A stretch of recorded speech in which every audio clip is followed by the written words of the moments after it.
Hej og velkommen til Grønne Stregers online nyhedsbrev. I dag skal jeg vise, hvordan man beskærer en syrenbusk som den her. Syrener er gode til at danne rum, og det er nogle rigtig nemme buske at have med at gøre. De er nemme at beskære, og det kan man nemt gøre efter blomstring.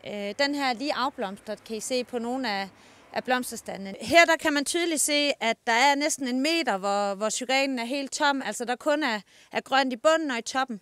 Og nu prøver jeg at klippe nogle store klip, altså nogle store grene i stedet for små, klipper jeg nogenlunde i det her niveau. Et ørnenæb er rigtig godt at have, fordi det kan tage nogle af de større grene.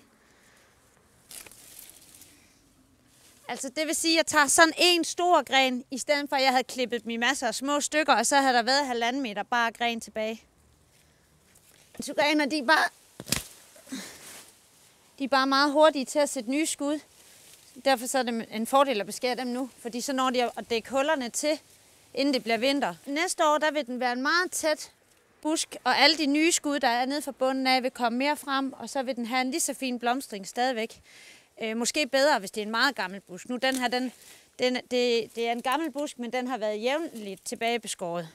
Men hvis man har en have, hvor der står en meget gammel syren, der faktisk kun er grøn i toppen, så er det en fordel at skære hele busken tilbage 40 cm cirka, fordi så får man en ensartet, flot ny busk ud af det. Ja, så skal man jo huske det med gødning, gerne 2 gange om året.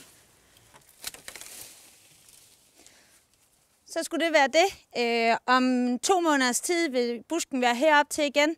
Altså alle de snit, man kan se nu, vil være fuldstændig dækket, så det vil blive en stor grøn busk. Og det gør også, at rækværket igen er skærmet mere, end hvad det er nu. Til næste forår vil der være lige så meget blomst, som der har været i år. Og så kan man gøre den her beskæring igen om en 2-3 år, hvis man synes det. Og ellers så tage en tredjedel af grenene, så bliver den fin igen. Hvis du vil have flere tips til haven, så tjek min hjemmeside www.grønnestreger, og ellers så følg med i de online nyhedsbrev. Hej!